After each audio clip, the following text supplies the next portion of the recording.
Komisi Pemberantasan Korupsi atau KPK menyebut dugaan suap di Direktorat Jenderal Perkeretaapian atau DJKA Kementerian Perhubungan atau Kemenhub juga terkait dengan proyek pembangunan jalur kereta Makassar-Parepare.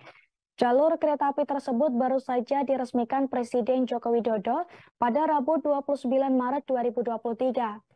Kasus tersebut kemudian dikembangkan hingga suap di proyek pembangunan dan perawatan di sejumlah wilayah Jawa dan Sumatera.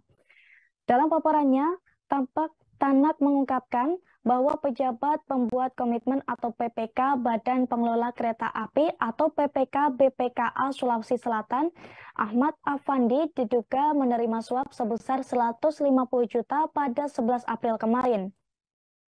Suap diberikan oleh Dion Renato Sugiarto selaku Direktur PT Istana Putra Agung atau IPA.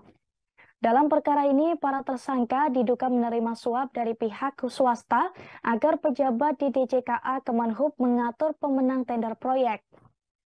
Para pengusaha itu meminta agar dimenangkan sebagai pelaksana proyek. Mereka lantas memberikan fee sekitar 5 hingga 10% dari proyek tersebut. Adapun dugaan korupsi ini, DJKA Kemenhub tidak hanya berkaitan dengan jalur kereta Makassar-Parepare.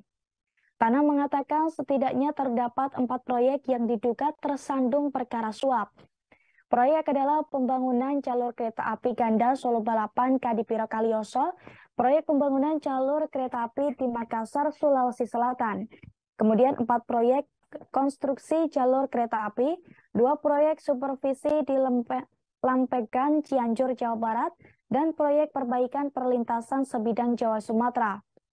Dalam perkara ini, KPK menetapkan 10 tersangka, antara lain Direktur Prasarana Perkeretaapian Harno Trimadi dan pejabat pembuat komitmen atau PPK Balai Teknik Perkeretaapian atau BTP Jawa Bagian Tengah Bernard Hasibuan. Kemudian Kepala BTP Jawa Bagian Tengah Putu Sumarjaya, PPK BTP Jawa Bagian Barat Sinto Pirjani Huta Barat. Termasuk pula PPK Balai Pengelola Kereta Api atau BPKA Sulawesi Selatan Ahmad Afandi, PPK Perawatan Prasarana Perkeretaapian Fadilansyah. Mereka ditetapkan sebagai tersangka penerima suap.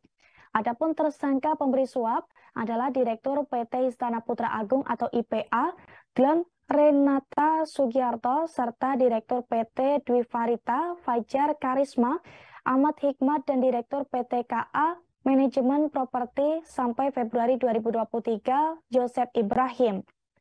Dalam kasus ini, KPK menduga para pelaku merekayasa proses administrasi hingga penentuan proyek penentang tender. KPK lantas mengendus sejumlah penyelenggara negara di DJKA Kemenhub menerima suap dari pengusaha yang menjadi pelaksana proyek. Sejauh ini KPK menduga para pelaku menerima suap lebih dari 14,5 miliar dari pihak swasta. Jumlah itu merujuk pada keterangan sejumlah terperiksa yang didukung dengan bukti permulaan.